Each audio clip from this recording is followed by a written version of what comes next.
현대 철학의 아버지라고 불리우는 소크라테스가 델포이 신전에서 지혜로운 사람이라는 신탁을 받습니다. 하지만 자신이 아무리 돌아봐도 자신이 확실하게 아는 것이 아무것도 없다는 생각을 한 소크라테스는 자기보다 더 지혜로운 사람을 찾아 아테네의 유명한 지식인들을 다 찾아가 만납니다. 그들도 확실하게 아는 것은 아무것도 없다는 사실을 발견하면서 아주 중요한 사실을 깨달았습니다. 자신은 아무것도 모른다는 사실을 알고 있지만 다른 사람들은 자신이 아무것도 모른다는 사실조차도 모르고 있다는 사실입니다. 머릿속에서 지금 쥐가 납니까? 소크라테스의 그 유명한 무지의 지에 대한 이야기입니다.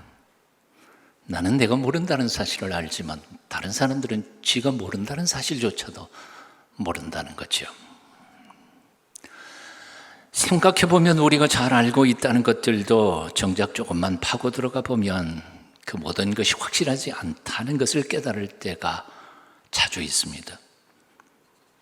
소위 불확실성이 확실성이라는 말이 있습니다. 인생사 확실한 것은 아무것도 없다는 사실만이 오직 확실하다는 뜻입니다. 그런데 욥의 세 친구는 인과응보, 원인이 있으면 결과가 있다는 규칙에는 예외가 없다고 확신하고 있었습니다.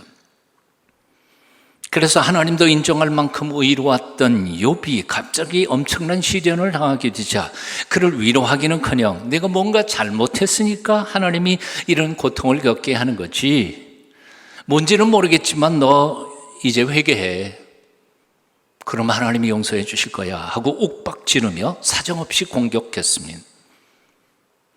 사실 하나님이 창조하시는 세상 그리고 인생사에는 예외가 없는 것이 없습니다.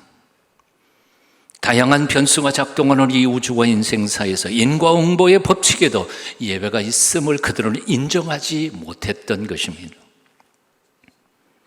그러나 곰곰이 생각해 보면 세 친구만이 아니라 욥도 그 논리에 빠져 있었음을 발견하게 됩니다. 욥도 같은 논리를 가지고 하나님께 항의하고 있습니다. 하나님, 제가 뭘 잘못했길래 이런 고통을 주시는 겁니까? 이유 없이 이런 고통을 주시는 하나님을 이해할 수 없다고 호소하며 부르짖는 욥도 역시 같은 논리의 바탕 위에서 서서 있었던 것입니다. 한마디로 말해서 욥과 그 세 친구들은 이제까지 확실하면서 살아왔던 인과응보의 세계관이 한꺼번에 무너져 내린 것을 경험하고만 것이었습니다. 그런데 여기 놀라운 일이 발생했습니다. 그렇게 익숙했던 자신들의 세계관, 법칙, 생각, 체계, 지식, 경험들, 믿음의 터조차 사정없이 무너져 내리는 그 순간 욥은 바로 눈앞에 전혀 새로운 세계가 펼쳐지는 것을 경험하게 됩니다. 그리고는 하나님 앞에 이렇게 감격해서 외칩니다. 내가 주께 대하여 귀로 듣기만 하였사오나 이제는 눈으로 주를 배움나이다. 내가 주께 대하여 귀로 듣기만 하였사오나 이제는 눈으로 주를 배움나이다.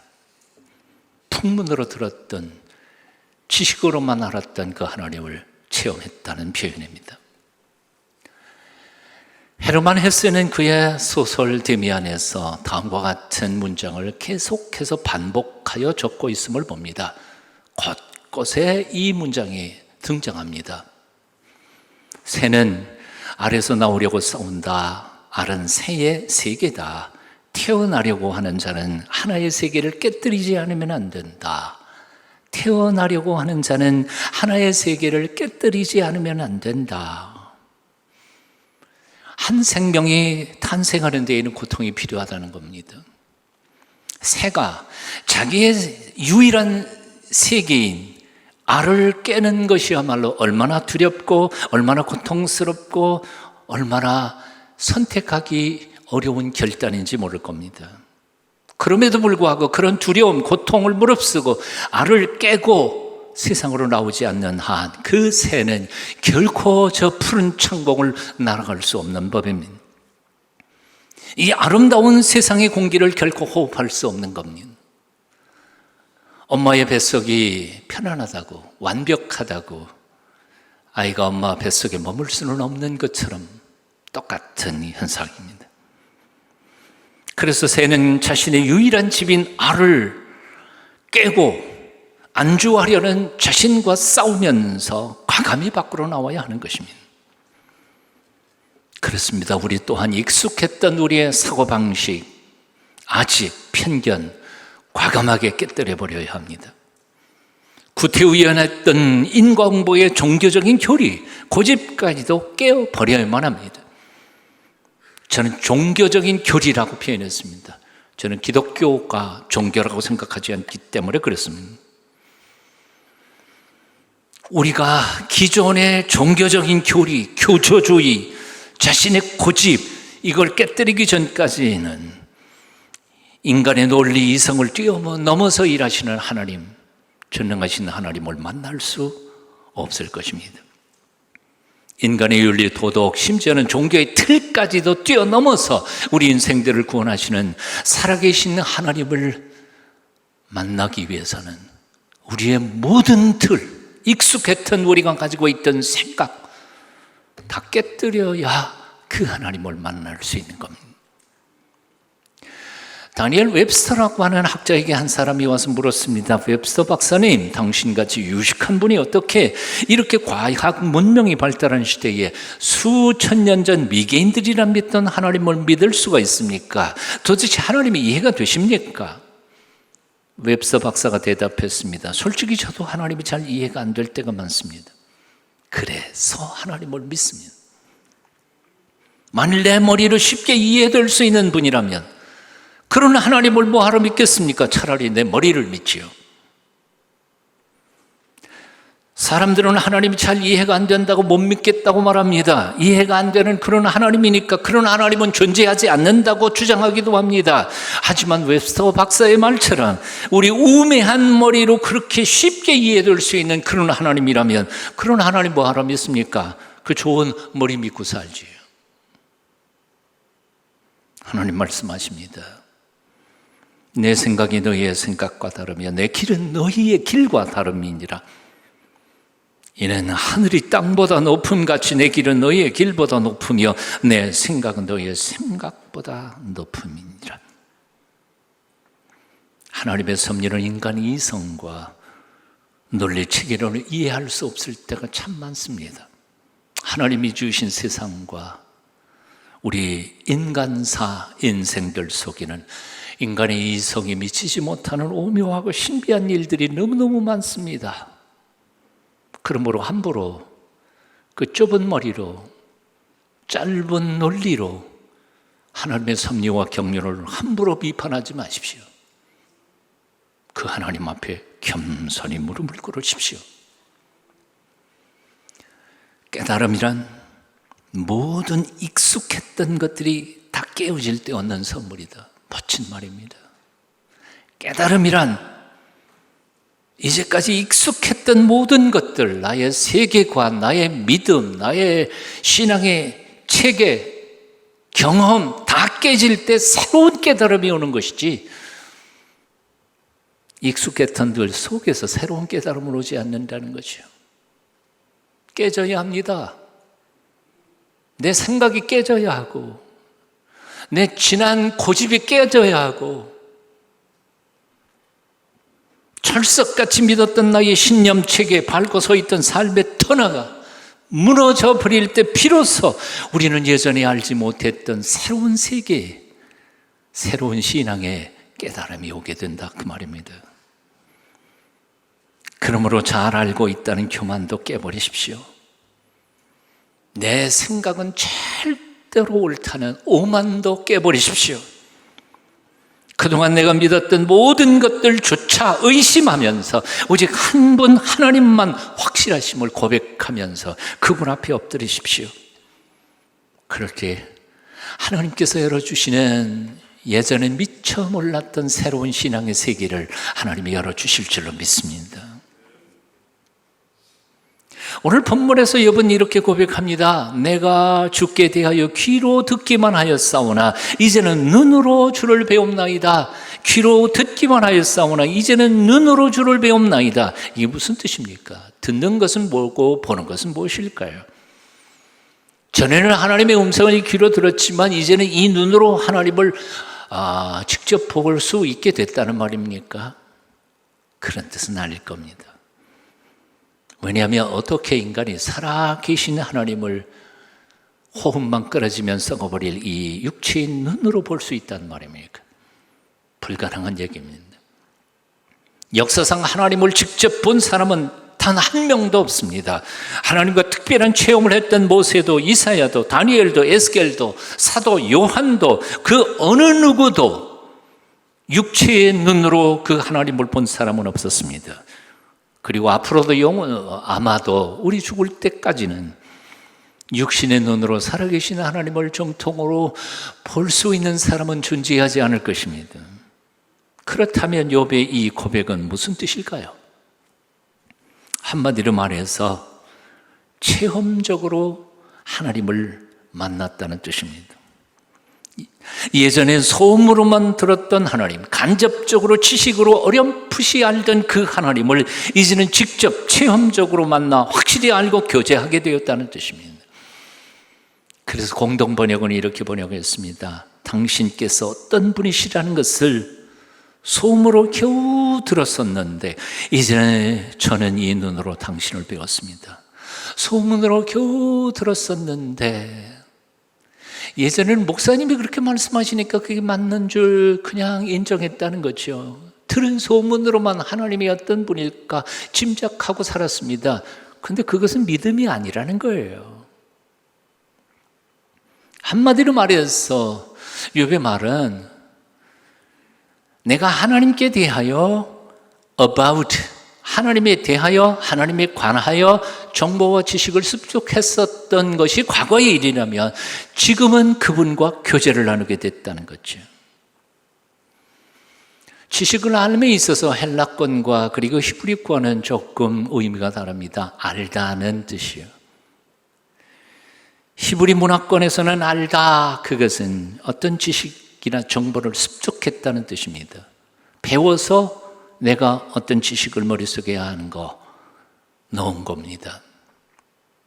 하지만 히브리적인 사고 혹은 성경적인 사고에 있어서는 안다는 것은 친밀한 교제가 이루어지는 것을 말합니다. 인격적 접촉과 교제와 교감을 나누는 것을 의미합니다.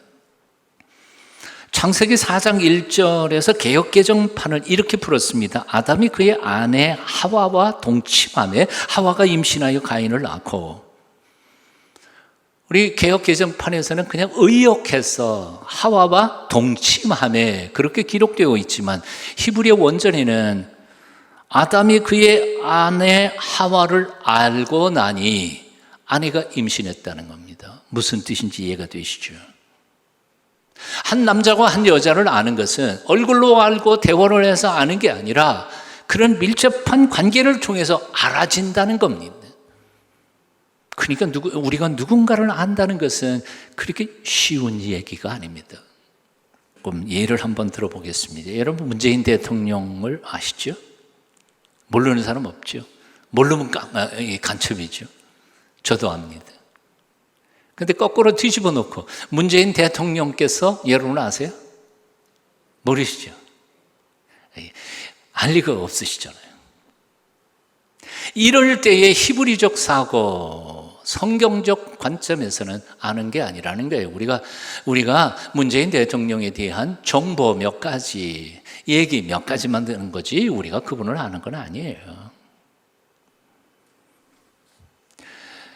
오늘은 계속해서 변천합니다만 예전에 그 알다라는 영어에 대하여 설명하는 글을 읽어본 적이 있습니다. 내가 어떤 사람을 알아요. 나는 그를 알지만 그는 나를 몰라요. 그럴 때에 쓰는 용어는 I know about him 이라고 표현합니다. 나는 그분에 대하여 알아. 그렇다고 해서 그분이 나를 아는 건 아니야. 그 지식으로 아는 거지요. 만난 적은 단 한 번도 없어. 두 번째 아는 단계가 있습니다. 그분도 나를 알고 나도 그분을 알아요. 얼굴 인사하고, 길거리에서 만나면, 누구구나. 서로가 알기는 알지만 그 속에 뭐가 있는지, 어떤 꿈과 아픔이 있는지 몰라요. 그러니까 얼굴만 이렇게 알 때에는 I know of him. 전치사 of가 들어간다는 거죠.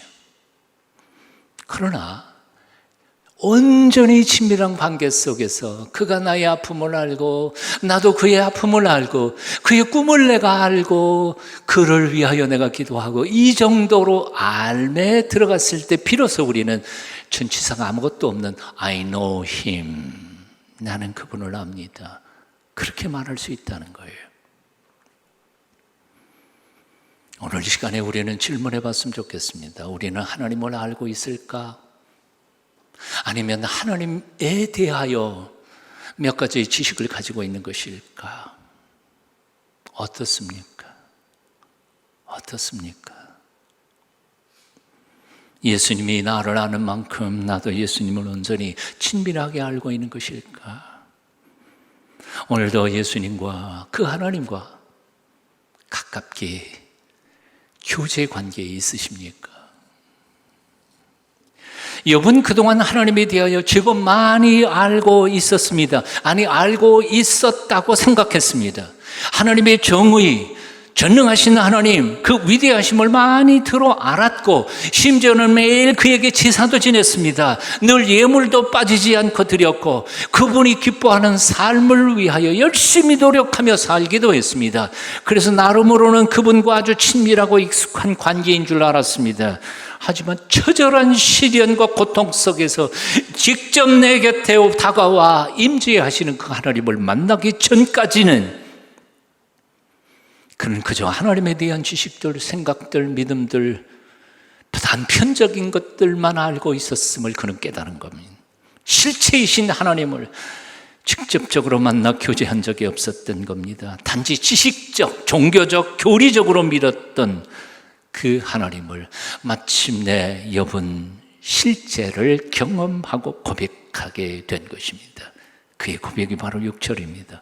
그러므로 내가 스스로 거두어드리고, 뭘 거두어드려요?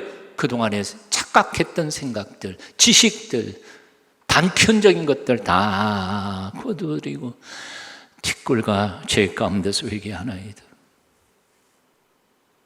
그렇습니다. 신앙은 지식이 아닙니다.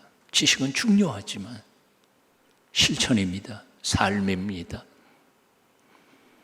믿음은 단순한 입술의 고백이 아니라 손과 발로 뛰고 달리면서 살아가는 삶 그 자체입니다. 하나님께 대하여 풍문으로 들은 지식 몇 가지를 앵무새처럼 외우는 그런 믿음은 죽은 믿음입니다. 그런 죽은 믿음은 남들은커녕 나도 구원을 할 수 없습니다. 남을 구원하기보다 오히려 욥의 친구들처럼 고통당하는 친구를 더 고통의 늪으로 밀어놓곤 맙니다. 이런 이유 때문에 욥기에 대하여 아주 귀한 글을 많이 쓴, 어쩌면 대한민국에서 욥기의 최고의 권위자라고 말할 수 있는 구약신학자 하경택 교수는 다음과 같이 글을 썼습니다. 듣기만 하여 귀만 커지고 머리만 커지는 신앙이 아니라 온몸에 전인적 변화를 일으키는 봄의 신앙이 되어야 한다. 천지를 지으시고 우주를 통치하시는 하나님을 내가 직접 봄으로 그 무엇도 빼앗아갈 수 없는 확실한 믿음을 소유하는 사람이 되어야 할 것이다. 듣기만 하고 풍문으로 하나님에 대하여 아는 사람들을 뛰어넘어서 매 순간 우리 가운데 오셔서 나를 만나기를 간절히 사모하시는 그 하나님을 만날 수 있게 되기를 축원합니다.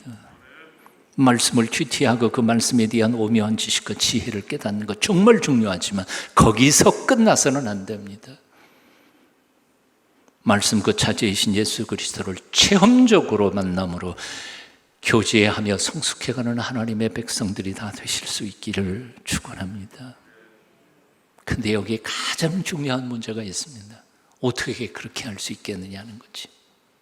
어떻게 하나님을 만날 수 있을까 하는 겁니다. 이 문제에 대해서 최대의 영성가인 헬리 나우에는 영성훈련의 세 가지 방향을 소개한 적이 있습니다. 영적 발돋움이라는 책으로 번역이 되어 있습니다만 이 세 가지 방향은 이렇습니다. 첫째, reaching out to our innermost self. 내 깊은 내면의 세계인 자아로 찾아가는 것이고요. 다시 말하면 조용한 침묵의 시간을 갖고 자신을 돌아보는 것, 고독 훈련을 얘기합니다. 두 번째로 reaching out to our fellow human.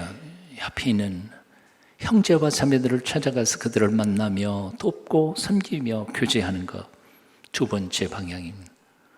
세 번째 방향은 reaching out to our God. 우리 하나님 앞으로 나아가는 것입니다. 우리를 만나기를 기다리시는 하나님께 나아가는 것. 이것이 바로 영성훈련, 하나님을 만나는 세 가지 통로, 세 가지의 방향이라고 소개했습니다. 그런데 제가 보기에는요, 이 세 가지가 아니라 이것은 사실은 두 가지입니다.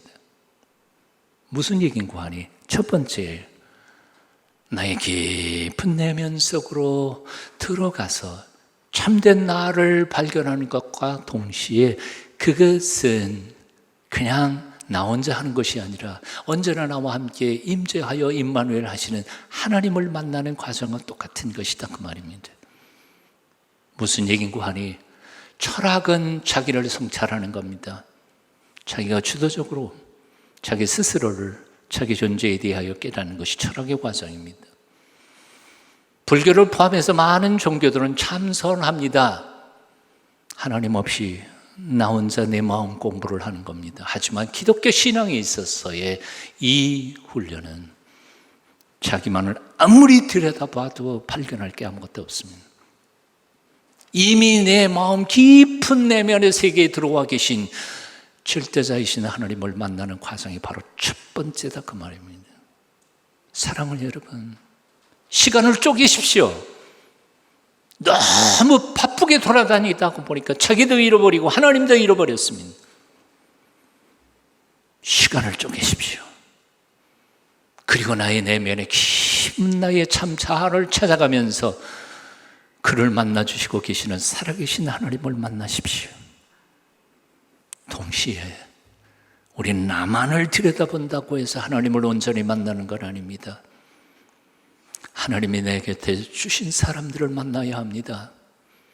그들의 필요를 공급하고 그들과 슬픔을 주고받고 사랑하며 사랑받으면서 형제의 얼굴 속에 비추어진 하나님의 존재, 자매의 삶 속에서 함께 나타나셔서 임재하시는 하나님을 볼 수 있어야 합니다. 성도들 간의 교제는 그저 먹고 마시는 걸로 끝나는 게 아닙니다. 그 안에 하나님이 함께 계실 때 그것을 비로소 우리는 형제, 자매의 교제라고 말할 수 있는 겁니다. 이런 점에서 오늘날 코로나19로 인하여 영상 예배, 영상으로 성경 공부하는 것, 여기에 경고를 드리고 싶습니다. 지금도 영상 예배를 드리시는 여러분, 한 달에 최소한 한 번은 나오십시오. 믿음의 형제 자매들의 얼굴을 보시면서 그 얼굴 속에서 주님을 만날 수 있는 열린 마음을 가지고 교제를 시작하셔야 합니다. 그렇지 않고 그저 영상에서 예배를 드리는 것은 지식은 쌓을 수 있을지 모릅니다. 성경의 지혜는 얻을 수 있을지 모릅니다. 하지만 하나님과 만나고 형제들과의 만남에 깊은 친목은 얻을 수 없음을 기억하십시오. 나 자신과의 깊은 만남, 그리고 형제자매와의 영적 만남, 이 두 만남을 통해 더욱 깊어지는 하나님과의 만남을 통해서 듣는 신앙에서 하나님을 보는 신앙으로 성숙해가는 여러분 다 되시기를 축원합니다. 너희는 여호와를 만날 만한 때에 찾으라, 가까이 계실 때에 그를 부르라. 말씀을 통해 말씀이신 예수님과 친밀한 교제가 날마다 여러분과 함께 하시기를 축원합니다.